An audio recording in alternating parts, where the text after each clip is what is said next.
Alright, all you glorious gamers out there, welcome to the PlayersToo Podcast, the video game podcast for gamers like you, by gamers like you. You can find PlayersToo on all the social media, that's Facebook, Twitter, YouTube, Instagram, the lot. You can also find our written content over at PlayersToo.com, that's PLAYERSTOO.com. And if you could take 5 seconds to give us 5 stars over on Apple Podcasts or wherever you get your podcasts, that really helps us out. While you're over there, if you could leave us a little review as well, again, you're just helping us out even more. And thank you so much to anyone that's already done that for us. It genuinely means a huge amount, and you are an absolute legend to us.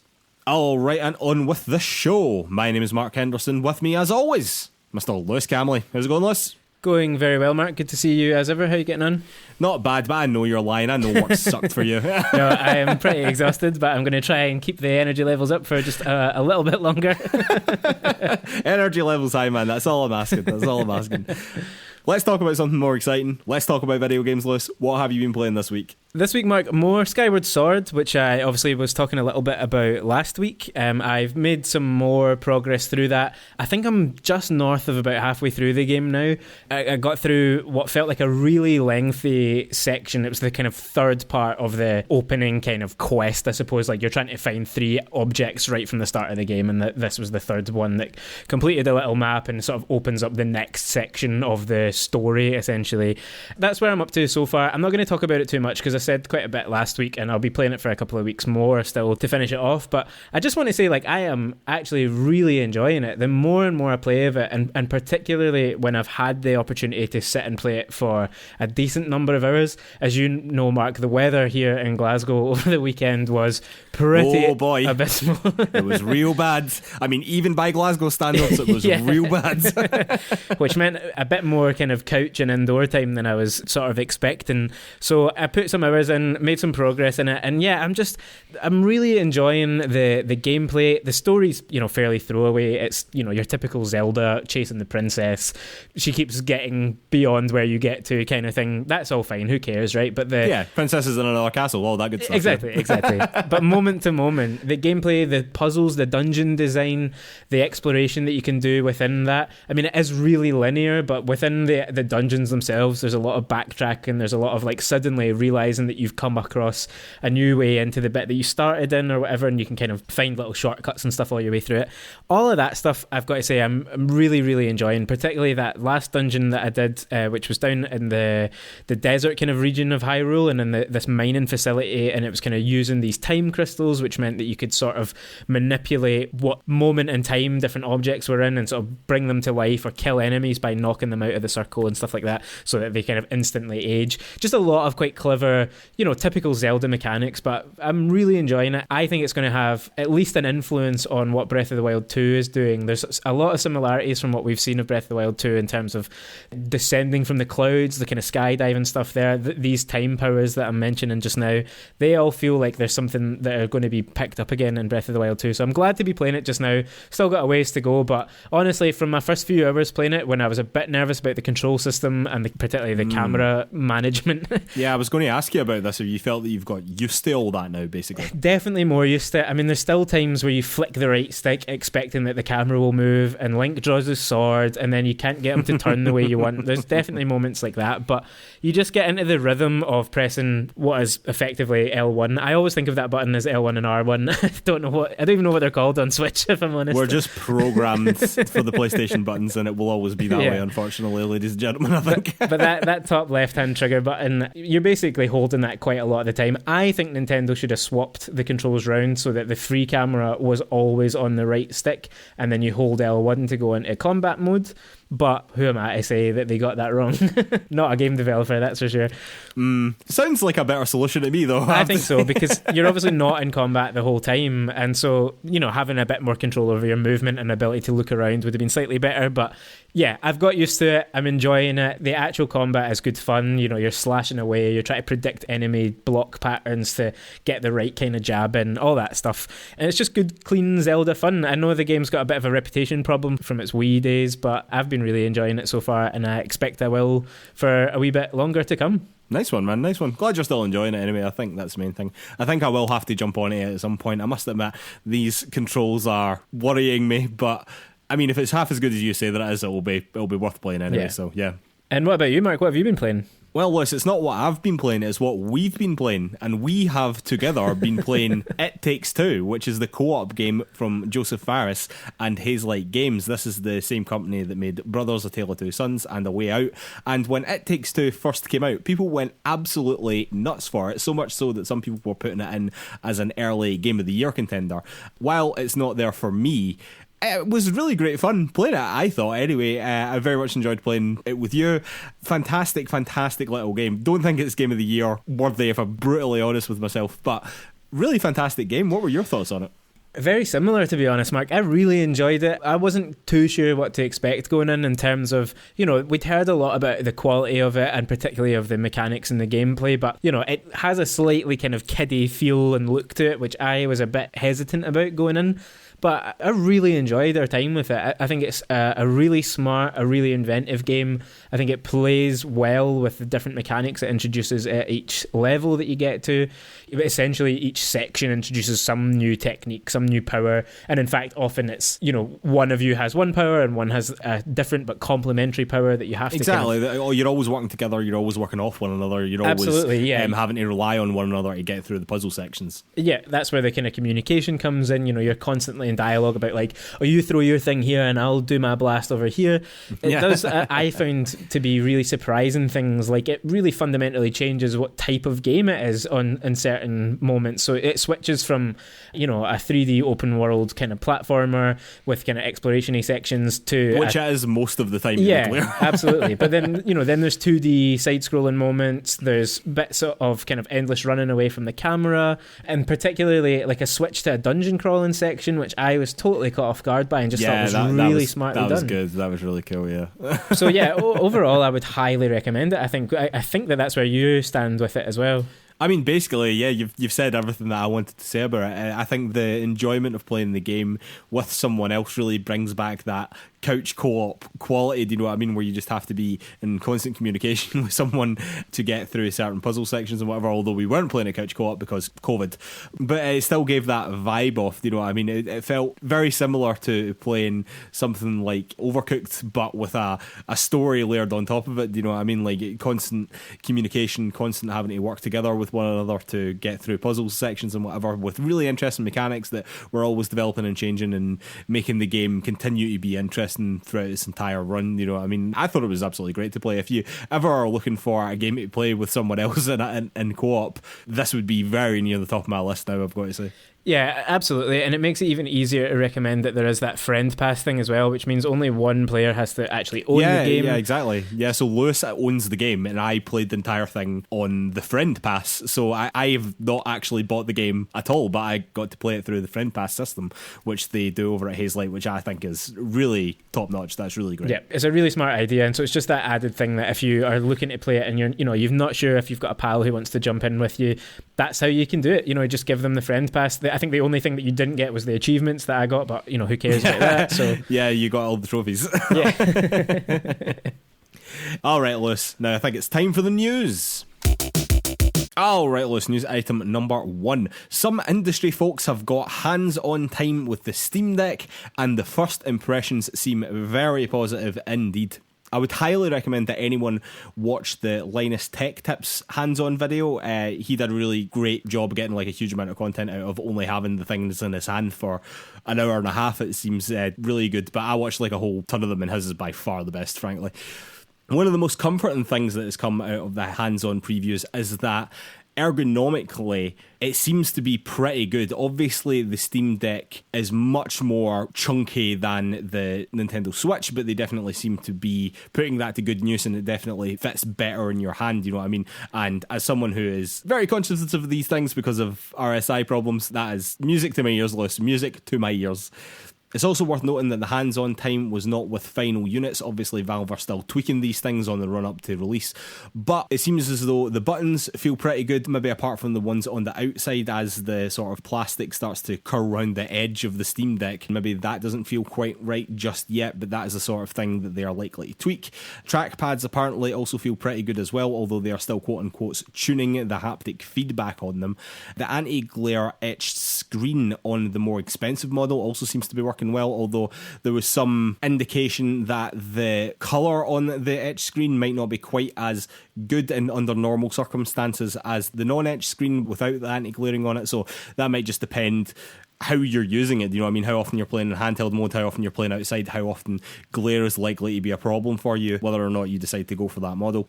It was also confirmed that the Steam Deck wouldn't run at any less power in handheld mode. Basically, it'll be going full pelt the whole time. It won't be reducing clock speeds on the CPU or anything like that. It will be going full pelt whether it's plugged in or not, which is pretty comforting as well. It seems as though the closest comparison to the Steam Deck is something called the Aya Neo, which is not something that I was particularly familiar with, but it's basically a Switch-esque device that runs Windows and subsequently can run Steam, and is very much in line with what the Steam Deck is trying to do. And it seems, performance-wise, that the Steam Deck is outperforming that Aya Neo. And actually, they've just announced a new model as well. I'm not going to pretend to know a huge amount about it, but the bottom line is that it's nearly $1,000 for the base model, which just shows you how aggressively the Steam Deck is priced. So the next time you see someone complaining about the price of it and going, oh, well, you can get such and such specs PC for the same amount of money.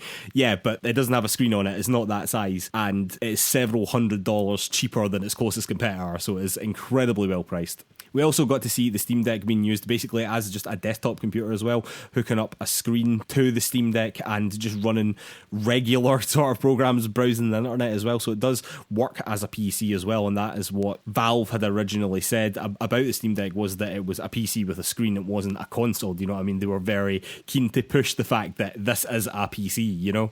We also got to see it playing multiplayer games with a normal PC, and it just sort of worked totally responsive in the same way that you would expect playing on two desktops. It's just one was playing on a desktop, one was playing on the Steam Deck, and the multiplayer just worked totally fine. We got to see it working with the DualSense controllers as well, although it will work with the Xbox controllers as well, and I'm sure probably any controller basically that you can hook up to it, it will work with. And basically the hands-on has been incredibly positive, Lewis. Does this make you feel good about the fact you've reserved one?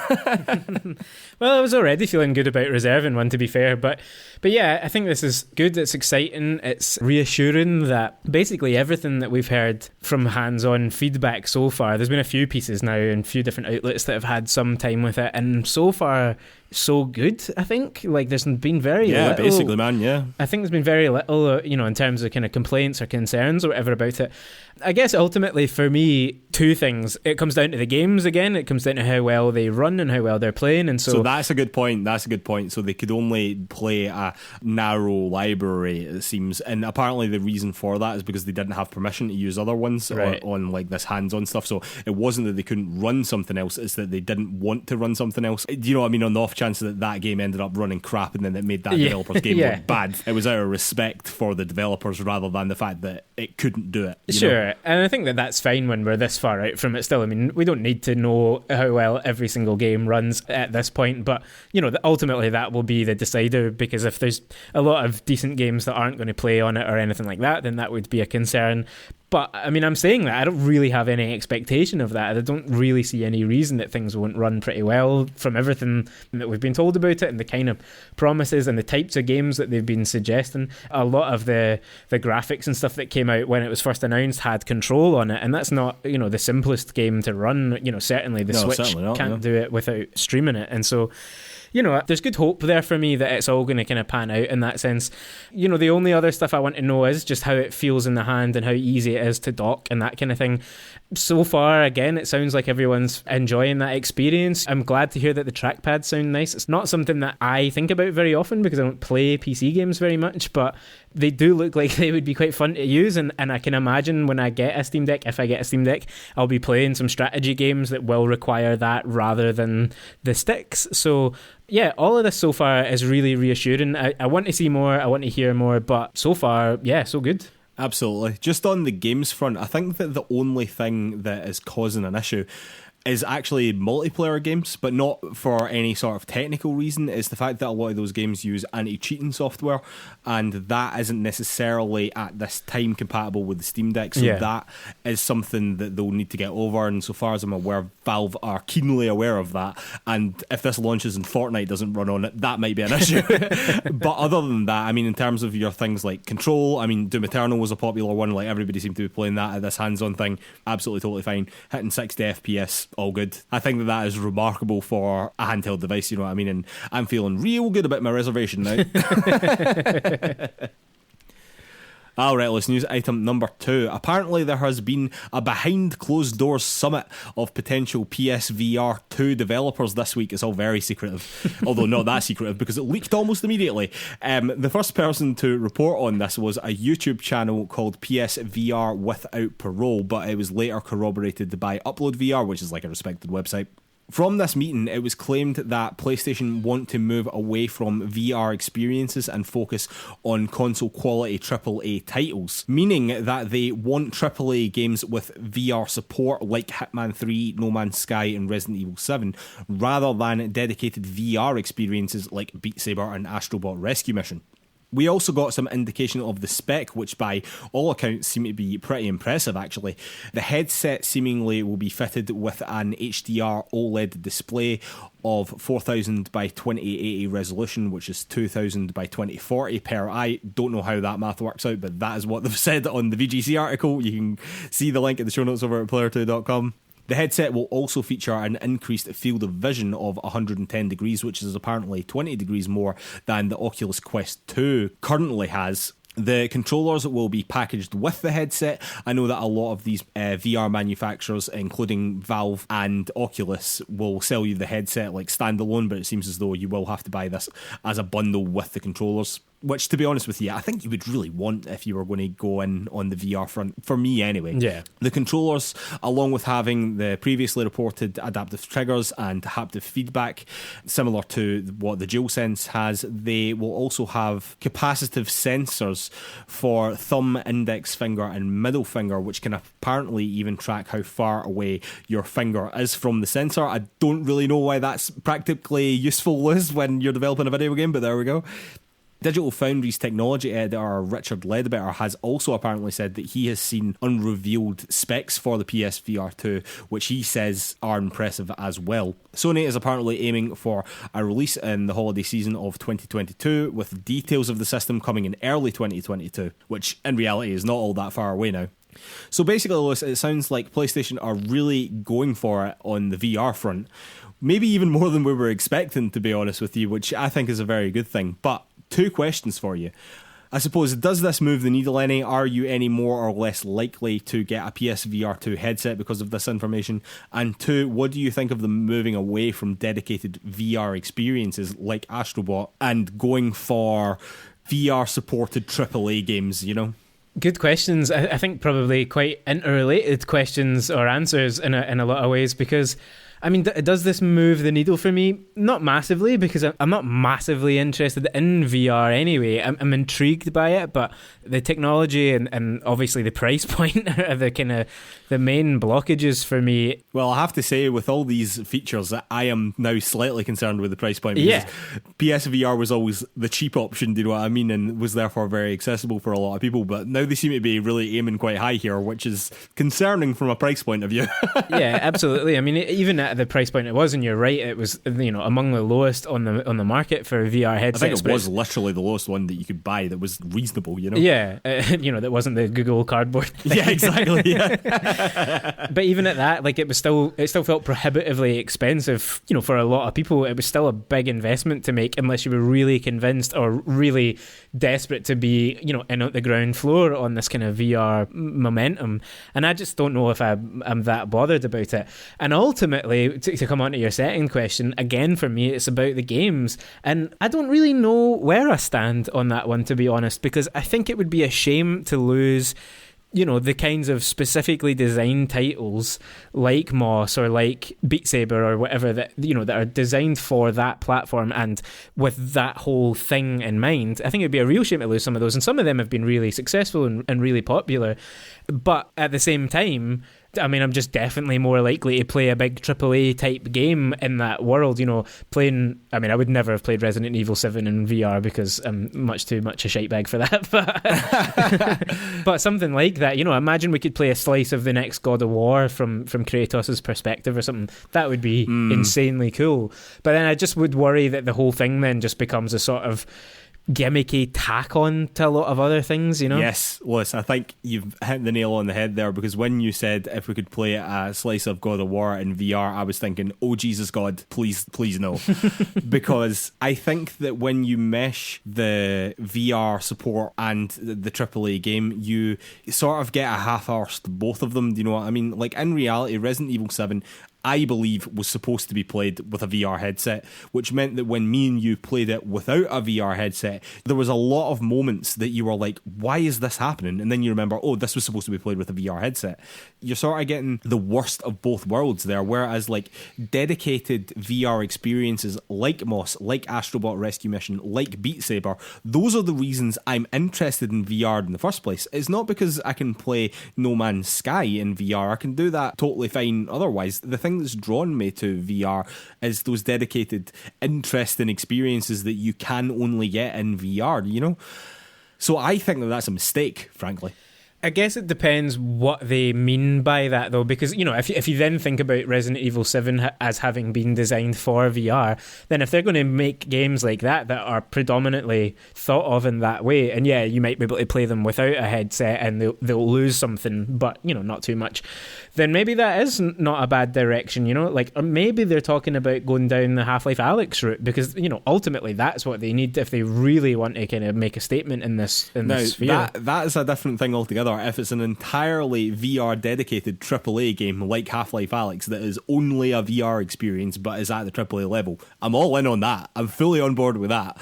But like VR support tacked onto a AAA game, I'm not in for that. That's not what I want. Yeah, I think I would agree with that. I mean, didn't they do like a Batman Arkham type experience on PSVR before it and stuff like that? And yeah, I worry that that's what we would get, and I don't think that that's really worth anyone's time. But something close to a Half-Life Alyx, you know, I imagine that PlayStation would still go down the route of, you know, this is available without a VR headset, it's just much improved with a VR headset, and so it might not be quite as immersive as Half-Life Alyx is, but you could imagine plenty of their games fitting into that kind of sphere, you know, just a super enhanced first-person mode, I suppose, is what I'm describing, but you could play the whole game that way. I could see them doing that, but it's hard to imagine PlayStation releasing a AAA title and saying, no one without a headset can play this, you know? It is sort of difficult to imagine that, yeah, but if they really want to promote this hardware and they really want to push it in the way that Valve pushed the Index, they need an Alyx. They need that piece of software, that game that is unmissable, you know? And if Alyx is nearly making me buy $1,000 VR headset by how good it was, if PlayStation can come in at a much more competitive price point but have a game that is just as unmissable as that, then I reckon I might be in, to be honest. Alright, let's news item number 3, and sticking with PlayStation, it seems that we are getting yet more Ghost of Tsushima content. We are already getting the Ghost of Tsushima Director's Cut on August the 20th, which includes the Icky Island DLC. But we are also getting a standalone version of Ghost of Tsushima Legends, which is the free multiplayer add-on to the original game, which I actually didn't hold out much hope for. Like, I never really thought many people would be interested in playing Ghost of Tsushima multiplayer, but it really hit, and a lot of people seem to really, really like it, and now you can buy that standalone if you don't already own the game for $20, €20 or £16. But Lewis, that's not even the end of it. We are also getting a new mode in Legends, which is a 2v2 horde clearance mode called Rivals, which basically the objective seems to be to beat the horde faster than your opponents, and depending on how well you're doing, there's various ways to like slow your opponents down and whatever. Again, this isn't something that is necessarily singing to me, but after the reception of the original Legends mode, like, what the fuck do I know? Like, this might be huge, you know what I mean? Lewis, you are much, much more interested in Legends than I was. Is this doing anything for you? Is this making you more likely to play it? I am quite interested in playing it, yeah. I was intrigued when it first got announced, and then, yeah, there was a lot of people, kind of surprisingly, that really went for it. I mean, you hear about people that played it as long, if not longer, than the base game, which is, you know, not an inconsiderable amount of time, really. To me, I guess, I mean, first of all, like, for Sucker Punch to have given it this much support, this wasn't a game that you would naturally look at and think, this is ripe for a multiplayer mod, you know? Exactly, that's why I was like, why are they tacking this on? This is a bad decision, blah, blah, blah, blah, blah. It came out and they absolutely smashed it. Yeah. So, again, I don't know what the fuck I'm talking about when it comes to this. I guess, ultimately, with that whole kind of samurai environment and the kind of revenge narrative stuff that it's going on within it, like, rolling up to a village with 2 or 3 of your pals and kind of taking down the hordes that are there in front of you. Like, you can see how that would be really fun. I think it was clever that they leaned into the slightly more kind of supernatural version of the Japanese mythology that has been explored within it, just to give it a slightly different flavour from the base game as well. Yeah, that is cool. I think that was a good decision. You know, and I think that they've kind of woven in some story stuff that way. So all of that is really good. I think to give the standalone version, to put that out there, I can't kind of see why they're doing it in a way, but they must have the information that says some people aren't really interested in playing this single player game, but they will jump in with their friends and they will pick this up in that way. So you can put down a cut price version of it and let people jump in en masse. I kind of don't know why they're not trying to push people into buying the director's cut and getting Legends that way, or just buying the base game and getting Legends that way. But maybe they see it as a gateway. Like, you can totally imagine that if you pay your £16 for this, you might be able to then pay just another £25 and get the rest of the game, kind of thing, potentially. Who knows? I don't know how that would work. But yeah, I think overall this is cool. It's good to see Sucker Punch and PlayStation continue to support this game in kind of surprising ways, basically. Yeah, definitely. It really is surprising. Like I said, the original Legends mod had really taken off in a way that I didn't expect. Like, it was getting really rave reviews, and I was just like, I cannot believe this, to be honest, when it first came out, because I really thought it was a bad idea. But yeah, man, folks love multiplayer.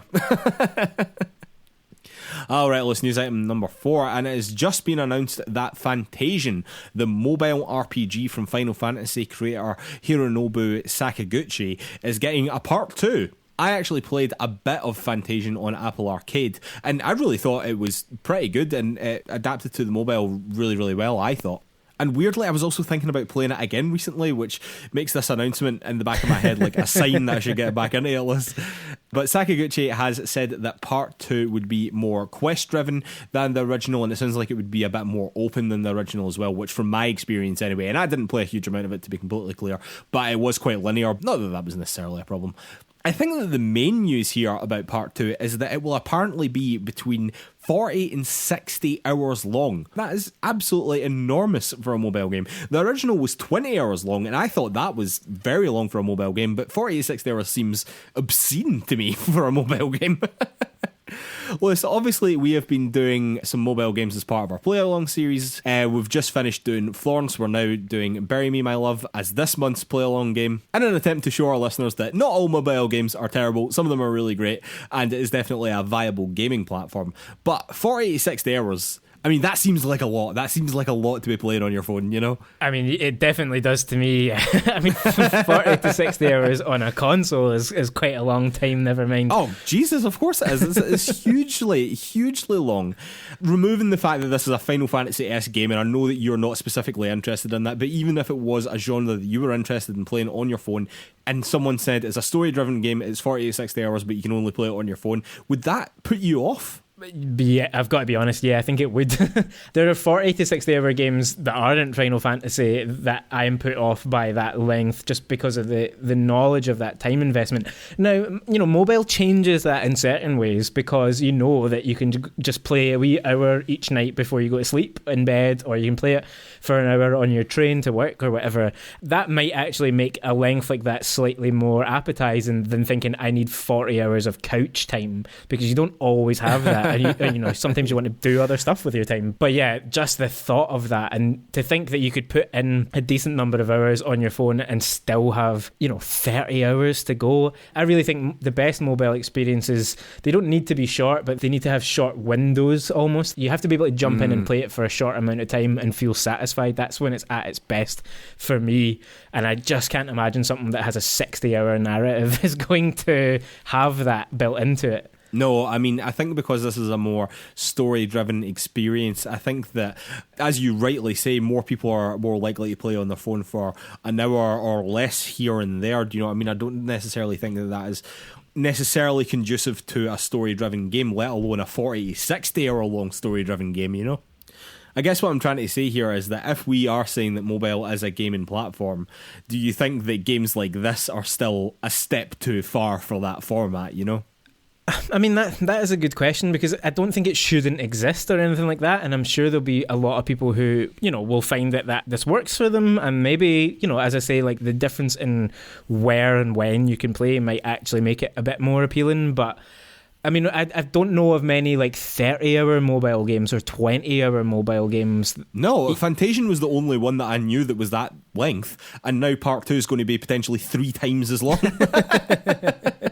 So, you know, if people haven't really cracked that sort of like, you know, a standard kind of console length game on a mobile, I mean, even that's a kind of complicated thing to say, because obviously there's plenty of games like Grindstone or whatever that you can just kind of play forever, and or yeah, but that's in a very Candy Crush sort of mobile friendly way, whereas this isn't that. Do you know what I mean? This is effectively trying to be a console game. I mean, this game could easily be released for the Switch. Do you know what I mean? It could easily be on the Switch comfortably. Yeah. And in fact, I strongly suspect that in the future it will be on Switch.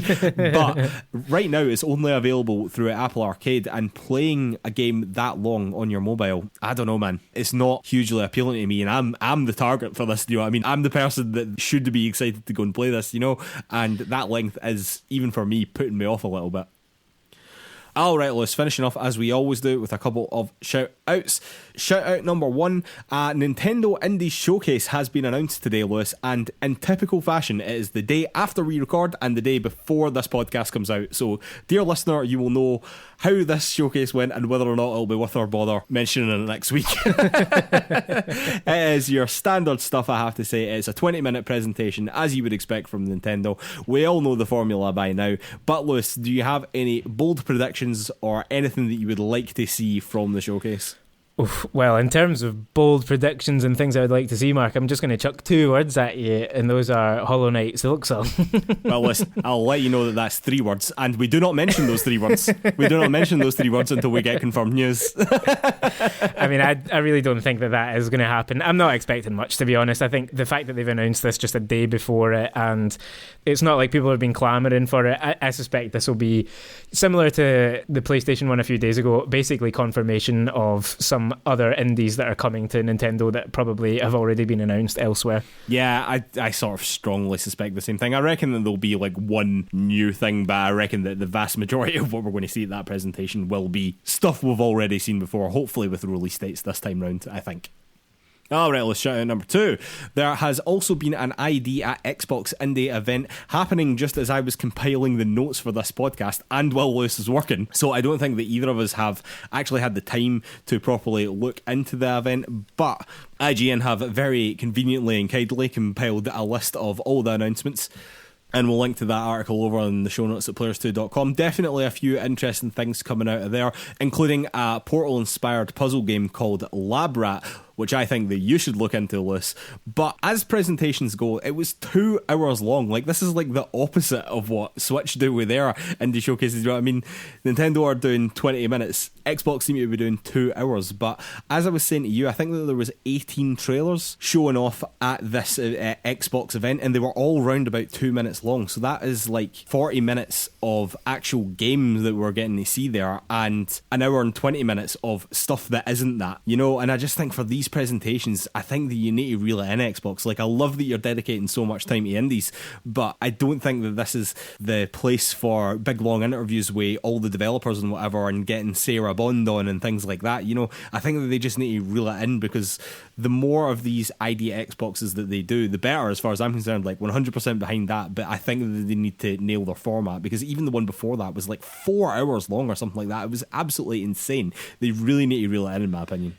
Yeah, I'd agree. I mean, it makes it really hard to cover it. It makes it quite hard to stay invested, even if you start watching it. If you know it's got, 2 hours and there's going to be lengthy gaps with chat that you're not particularly interested in, they must think that there's a kind of an audience for it. But yeah, I can't help but think most people probably will see these trailers on articles like your IGN one there, to be honest. Absolutely, man. Absolutely.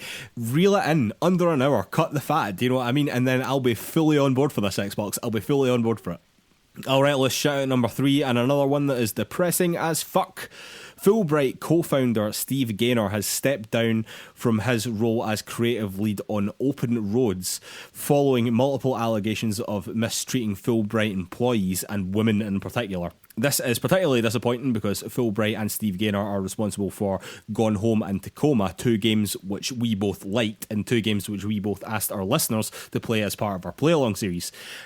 And considering the kinds of messages that those games are trying to get across, this feels like a real betrayal, to be honest. Polygon have actually got a fantastic article on this, which goes into far, far more detail than we can here. I would highly recommend anyone read that, and there'll be links to that over on the show notes at PlayersToo.com. Gainer does seem to have had the quote-unquote correct response to something like this, e.g. he has stepped down from his position. He seems to have acknowledged that there is a problem. He seems to acknowledge that there is a need for change, which in the face of the Activision scandal, which is still ongoing, he's responded to it far more positively than that. However, in his statement, he has also said, quotes, "My leadership style was hurtful to people," which really did piss me off, because mistreating your employees, Lewis, is not a leadership style. It's fucking abuse, you utter prick. Anyway, it's a very good thing that more and more of these people are being called out, because ultimately this is what is going to improve the industry. The more and more of these people that are shunned and told to change or get out, the better. Again, the better that the industry is going to be for that. I guess only time will tell if he can improve himself and change. I would dare say that most people who are comfortable enough abusing their staff do not change, but hopefully he can prove me wrong. Yeah, very much hope things get better at Fullbright, and that the staff that are there, get support and get to work in an environment that respects them. I mean, yeah, it's part of this cleansing process we seem to be going through. We have to get some of these people out of the industry, and certainly out of positions of power in, major and minor studios. And I think that is the other takeaway from this, is that don't pretend and don't think that this only happens at Activision Blizzard and at Ubisoft and at some of these major players. Like, there's problems and there are problematic people everywhere in any workplace, not just in the games industry, but small indies that produce good kind of socially progressive games are not immune to this, when we have to be vigilant to it in all cases. Yeah, absolutely, and fuck them all, Lewis, fuck them all, and the sooner that they are gone from the industry, the better. Either change or get out. That is very much my attitude towards it. But Lewis, we do not finish on negative news stories these days. So, some exciting news this week. We are starting to get details about Gamescom. Gamescom is probably the second biggest gaming conference after E3, I would say. Maybe third after Tokyo Game Show, but definitely the top three. Definitely the biggest one that we have here in Europe. It will be taking place between August the 25th and the 27th. And it will be entirely digital this year again because of COVID, obviously. It has also been confirmed that Jeff Keighley's opening night live will be back and will be 2 hours long this time, which I think is at least a half an hour increase in length. And having just said that Xbox have to keep things tight with our indie showcases, same goes with Jeff Keighley, just saying that right now. Speaking of Xbox, they have also confirmed that they will be doing an event on August the 24th as well, and Konami, Activision, Bandai Namco, Bethesda, EA, Koch Media, Sega, Team 17, Ubisoft have all confirmed that they are going to be part of Gamescom in some capacity. I wouldn't be expecting any earth-shattering announcements here, to be completely honest with you, but if there are going to be any big announcements between now and the end of the year, there are very few bigger opportunities to do something like that than Gamescom, Yeah, absolutely. I mean, it's been a funny year for announcements and reveals and all of that, but you're right, this is one of the last big opportunities, I guess before the Game Awards, basically, to really get anything out there. I wouldn't be expecting tons. I think if you look back at Keighley's big Summer Games event, other than Elden Ring, there was a sort of fairly mixed bag, so I wouldn't be surprised if it's fairly similar to that in terms of 1 or 2 big things, a couple of other games that we already know about but that we're getting a deeper look at or maybe a date for, and then a bunch of stuff that you're not massively interested in or that, that have niche appeal or whatever, but that's kind of where I'm looking at it at the moment. But across the whole Gamescom sort of week or few days, we might get some really interesting tidbits from different games and kind of deep dives in some smaller games and stuff like that, which is always really good to see. Yeah, I mean, don't get me wrong, I'm always interested in stuff like this, but I do understand why the masses are like, oh, well, why am I watching this weird niche game? You know what I mean? Totally understand, but yeah, I'm very much looking forward to Gamescom. It's going to be awesome. All right, ladies and gentlemen, and with that, time for a beer, and we'll be back with Topic of the Week. And we are back for Topic of the Week. Topic of the Week this week, Lewis, is what the fuck is abandoned? What the fuck is abandoned, Lewis? I am frustrated at this moment, and I'm going to let you explain why. Yeah, what the fuck indeed, Mark. What is abandoned? What is going on with abandoned? Will we ever see abandoned? So apologies, listeners. Our plan for Topic of the Week this week was to sort of essentially live react to the new abandoned real-time trailer experience, which was supposed to be dropping tonight. Now, quick recap before we get into that. Abandoned is the... recap? How long have you got? Jesus Christ. Abandoned is a new horror game coming from Blue Box Game Studios, ostensibly a small independent studio who first announced that game with a blog on the PS blog, which raised eyebrows with a lot of people. And if you've been listening to this show for any length of time over the last few months, you'll know quite a bit about this. We've talked about this a few times.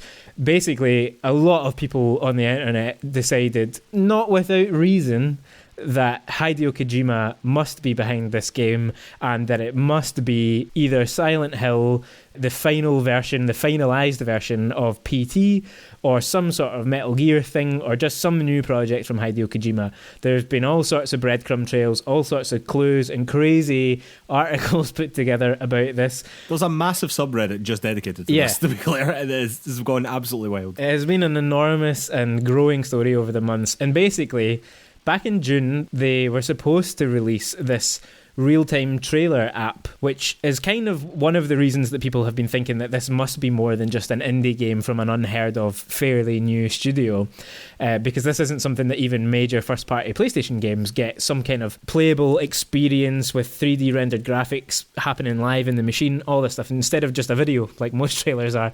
And that was delayed from June until August, and it was supposed to launch properly this evening at 8 o'clock our time. We both installed the app, we both had it ready to go, and our intention was to go and play it in the break that we take to get a beer.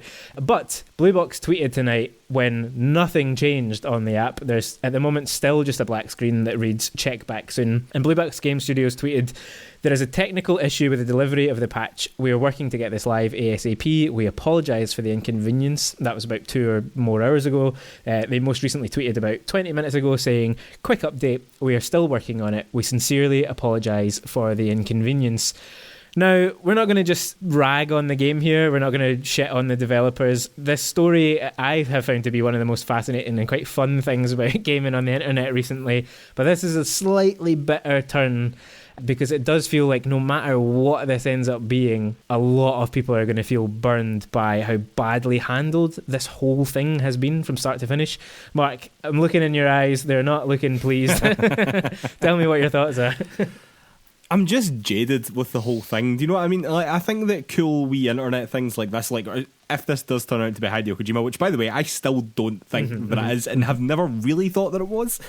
But I think it became clear at a certain point that if this isn't Hideo Kojima or this isn't Silent Hill related, that they began playing into it a little bit. And I think you actually were the one that sort of pointed that out to me more than anything. So there's been several things that they've tweeted and bits here and there that you're just thinking, well, you must know what you're doing here. Do you know what I mean? You're not stupid. You know what I mean? You know what the reaction to this is going to be. You know what the discourse is around your game. So the fact that they've sort of been leaning into it recently has annoyed me. The fact that this has now been delayed twice has annoyed me. I don't know, like, I hope that I just sound bitter that my planned topic of the week for my podcast didn't go the way that I planned. Like, I hope that you are listening to this, dear listener, and all this is sorted and it's all went fine and we all know what Abandoned is by the time it gets to your ears. But as we sit here right now, I'm just sort of a bit pissed off with this because they are now just sort of wasting everyone's time, and that's sort of what it comes down to for me. Like, I cannot believe that it's got to the day of this thing launching after all the discourse around it and whatever, and they've come up against technical problems at this point. Like, this should have been totally ready to go by this point. Like, this should have been a flick of a switch ready to go, or it should have been delayed before now, you know? That is the sort of two options here. Look, technical difficulties happen. It does happen, and I genuinely hope that it is just that, and that they aren't just wasting everyone's time. But at this point, considering again the rest of the discourse, the fact that they were sort of playing up to the Kojima stuff, the fact that they were sort of playing into the Silent Hill stuff, it now feels as if my time is being wasted, and I'm not into that. Yeah, I think that you're not alone in feeling that. That certainly seems to be the reaction on the internet at the moment, unsurprisingly. And I think that is the key thing, as you've said, and we say all the time on the show, delays happen, problems happen, it's fine, take your time, absolutely. The difference here, I suppose, is that one, this is a trailer, and they could have just released a trailer or some information about this game by now and stopped kind of stringing people along. And two, exactly as you're pointing out there, it has felt very much to me, and plenty of other people on the internet definitely, that they are leaning into this Kojima connection. Most recently, we've talked before, you can go and check out one of our previous episodes where we went through a lot of this stuff in depth at that point, but just a week or so ago they put out another image to tease this, what was supposed to come out tonight, and it had the faint image of a guy with an eye patch in the background, which when you think of a man with an eye patch in video game, and you immediately think of Solid Snake or Big Boss or the whole Snake clan. And so all of that felt like them kind of saying, they have publicly denied that they are involved with Hideo Kojima or Konami. It's still their pinned tweet, which, by the way, I still see right now. Yep. I have my PlayStation 5 sitting beside me and hooked up to the monitor I would usually be using for this podcast to see if there is an update for Abandoned. This is all happening live for us, ladies and gentlemen. And on my laptop screen, I have their Twitter feed to see if they are going to post any other updates while we're recording this. But their pinned tweet right now is them denying that they have anything to do with Konami or Silent Hill or Kojima. That is their current pinned tweet from June the 15th. And that is so central to all of this, because part of the reason that people are associating them with Kojima is that Kojima has done stuff like this before. But, most notably and most recently with the launch of Metal Gear Solid 5, there was a whole fake Twitter account. There was all sorts of smoke and mirrors and deceptions. And it was kind of fun, and it was a fun mystery to solve on the internet. And that kind of is where this started, but it does feel like now, whether this is Kojima or not, I still don't necessarily think that it is, but I think that there's something more going on with this game than we have been sort of led to believe so far. But whatever it is now, moments like this and the previous delay and the sort of chicanery around just telling us some information, think about how other small indie games, Mark, are marketed. You think about something like Death's Door that you loved a couple of weeks ago. It dropped a trailer, it dropped a couple of trailers, it turned up at a couple of showcases, it's now being ranked as one of the games of the year. Why have they done this? Indie games are usually incredibly keen to get their games out there and get you information about them. This is like the total antithesis to that. It is... listen, I'm so jaded with the whole fucking thing. I really am. We had to put a stop to talking about it on the podcast. It just felt as if every week there was a new rumour, there was a new thing that it could be, there was a new tie to Kojima. Do you know what I mean? We just couldn't do that every single week. But it was still all there. It's still all in the brain, though. It's just come to this again, where we were looking forward to this, and it's been delayed again, and it's like, are they taking the piss? Because if they are taking the piss at this point, I'm just annoyed. I'm just annoyed. It's no longer fun. Yeah. If it is technical difficulties, right, I genuinely feel sorry for them, because a lot of people will be reacting to this the way that I am reacting to this. I dare say most people will be reacting to this the way that I'm reacting to this. As you were pointing out, to move this slightly beyond Abandoned and Blue Box, as a way to market your game, this is so bizarre. But at the same time, has it sort of worked? I mean, we're sitting here talking about it. I'm sitting here with our Twitter feed on one side and their app hoping to update on another. You know what I mean? At this moment, I could not be more invested in this game. Yeah. So, is it working? I don't even know. I don't know at this point. I don't know what's happening, Liz. I mean, I think that's the key thing, yeah. Is there a redemption here? If this game was, say tomorrow or in a week's time, this all goes live, or it launches, or some other twist in the tail happens, and regardless, the game drops, or at least is properly revealed, and it looks actually really good, or it is Kojima, or if it's not Kojima, it still looks startlingly interesting.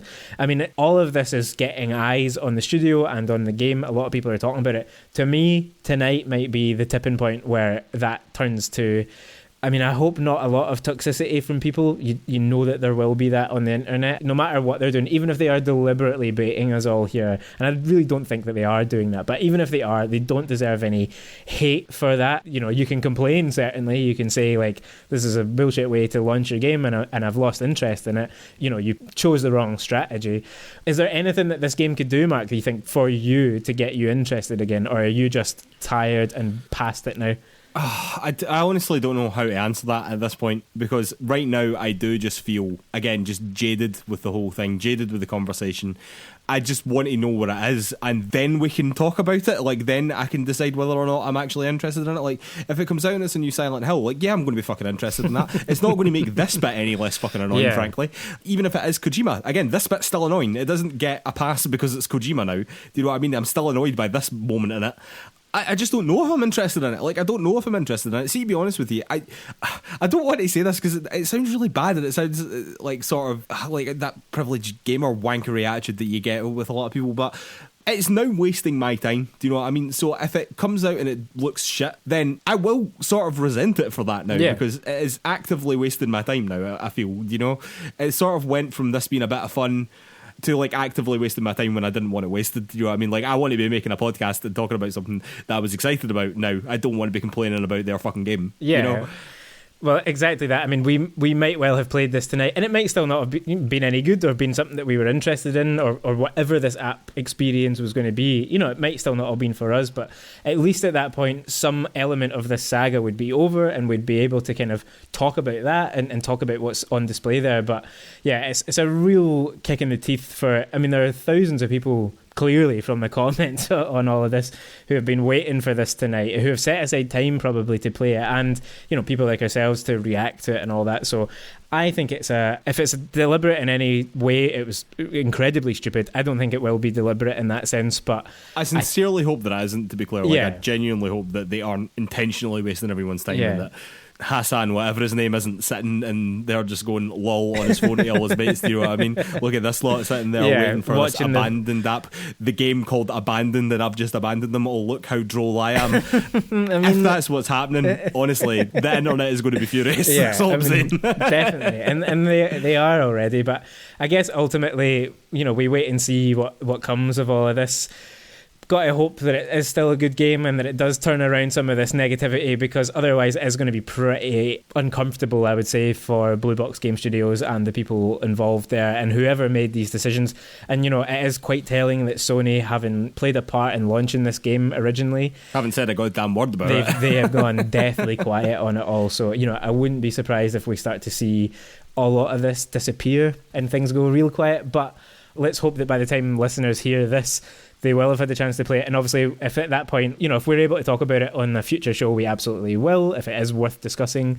But yeah, not an ideal rollout. I think at some point we should have a Jesus Christ, no in-depth discussion about understatement of the century. That an in-depth discussion about how to and how not to launch your game, because this, as you say, other than being a bit of a fascinating internet saga and mystery for a little while, has... yeah, it's probably overplayed. It has soured a bit, let's be honest. Yeah, it has soured a bit. And look, honestly, I hope that in a couple of hours, all of this is sorted, and when I'm editing this, I'm annoyed at myself for being so annoyed at this, and I just sound like a bitter podcaster who got the end of his podcast ruined a little bit. Like, I genuinely hope that, just for everyone's sake. But yeah, at this moment, this is fucking shit. All right, listen, on that cheery note, I think we'll have to call it a day there, because what are we going to talk about now? We're going to talk about. They took away from us. But I would like to remind everyone that you can find PlayersToo on all the social media. That is Facebook, Twitter, YouTube, Instagram, the lot. You can also find our written content over at PlayersToo.com. That's PlayerSToo.com. And if you could take 5 seconds to give us 5 stars over on Apple Podcasts or wherever you get your podcasts, that would really, really help us out. It does a huge amount for the exposure of the show, and I know I say it twice a week, every single week, but it does not become less important on a weekly basis. While you're over there, if you could leave us a little review as well, again, that just helps us out so much. I'd like to remind everyone that our play-along game for this month is Bury Me, My Love, another mobile game. We promise you that these are good games. They are better than probably any mobile game that most people have played, I would dare say. Yeah, really, really interesting experience, Bury Me, My Love. Yeah, I'm looking forward to getting started again. It does have a bit of a slow burn, so I'm going to start it a bit earlier than I often do with these play-along games, but well worth checking out for anyone who wants to follow along with an interesting, quite hard-hitting story. Yeah, definitely. Again, so the game takes part at the height of the Syrian refugee crisis, and it basically operates as if you are texting with your partner, effectively, isn't it? About her being a refugee, and it is quite hard hitting, and it's quite interesting. It's quite interesting how the story develops, and it's quite interesting how they use the platform of a mobile phone to play a game. You know what I mean? But, ladies and gentlemen, we will see you next week, hopefully talking about Abandoned. Thanks.